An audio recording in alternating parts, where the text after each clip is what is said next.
बिस्मिल्लाहिर्रहमानिर्रहीम। अस्सलाम वालेकुम। सहर कुकिंग चैनल में खुशामदीद। आज मैं आप लोगों के साथ शेयर करूंगी फालसे का शरबत बनाने की रेसिपी।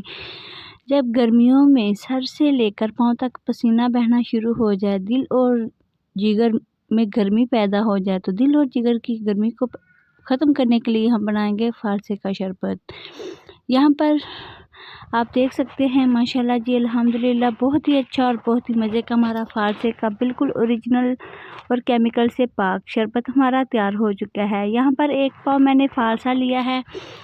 इसको मैं अच्छी तरह से साफ़ कर लूँगी। इसको साफ़ करना बहुत ज़्यादा ज़रूरी होता है। इसकी जो 7 छोटी छोटी टहनियाँ होती हैं, इसको हम रिमूव कर लेंगे और जो ख़राब फालसा होगा, जो दाने इसके ख़राब होंगे, वो भी हम निकाल लेंगे। फालसे का शरबत बनाने के लिए कुछ टिप्स होती हैं, वो आप लोगों ने ज़रूर फॉलो करनी है। यहाँ पर ये देखें, मैं कुछ जो दाने ख़राब हैं, जो कच्चे हैं, जो गल सड़े हुए हैं, जिनको फफूंदी लगी हुई है, क्योंकि शॉप वाले तो ये नहीं देखते ना कि हमने ये वाला देना है निकाल कर या नहीं देना।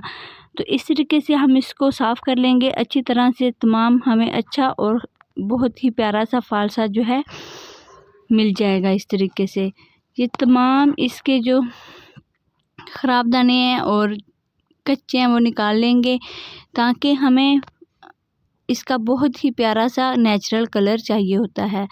यहाँ पर मैंने तमाम फालसा अच्छी तरह से साफ़ कर लिया है। अब मैं इसको खुले पानी में 1 से 2 मरतबा धो लूँगी। धोने से पहले मैं इसके अंदर चंद ड्रॉप्स सिरका लगाऊंगी। सिरका लगाने से फालसा हमारा अच्छी तरह से साफ़ हो जाएगा। फालसे को सिरके के साथ धोना बहुत ज़्यादा ज़रूरी होता है। इससे इसके ऊपर जो डस्ट होती है वो सारी उतर जाती है और हमें साफ़ सुथरा फालसा तैयार मिल जाता है। फालसे को मैंने खुले पानी से धो लिया था। यहाँ पर मैंने 1 जग के अंदर फालसा शामिल किया है और साथ ही इसके अंदर मैं 2 चम्मच शुगर शामिल करूँगी। इसके अंदर चीनी ज़्यादा नहीं जाती, क्योंकि अगर हम इसके अंदर चीनी ज़्यादा शामिल कर देंगे तो फिर फालसे का हमें ओरिजिनल टेस्ट नहीं मिलेगा।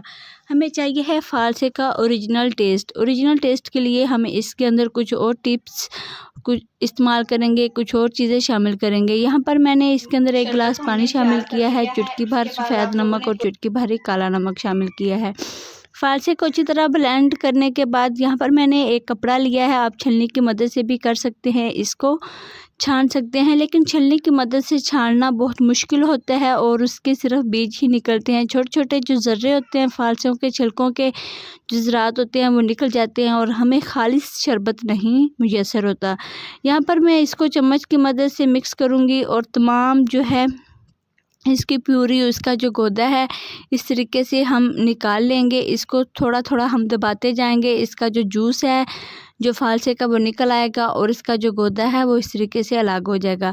यहाँ पर ये देखें, ये छलनी की मदद से अगर हम करेंगे तो नहीं होगा। यहाँ पर मैं कुछ आइस क्यूब्स इसके अंदर शामिल करूँगी। आइस क्यूब्स शामिल करने के बाद थोड़ा सा पानी भी शामिल कर देंगे। ये हमें 3 से 4 लोगों के लिए काफ़ी होता है। इसके कलर को बढ़ाने के लिए, कलर को मज़ीद रंग देने के लिए यहाँ पर मैंने 1 चम्मच इसके अंदर शामिल किया है जामे श्री का शरबत। इससे जो कलर होता है थोड़ा सा और ज़्यादा प्यारा हो जाता है। और यहाँ पर ये देखें, हमारा मज़ेदार सा बहुत ही प्यारा सा फालसे का जो शरबत है बनकर तैयार हो चुका है। दोस्तों, अगर आप लोगों को मेरी ये रेसिपी अगर अच्छी लगी है तो आप लोगों ने मुझे कमेंट में ज़रूर बताना है। वीडियो को लाइक, शेयर और सब्सक्राइब करना है। अल्लाह हाफिज़ व्यूअर्स।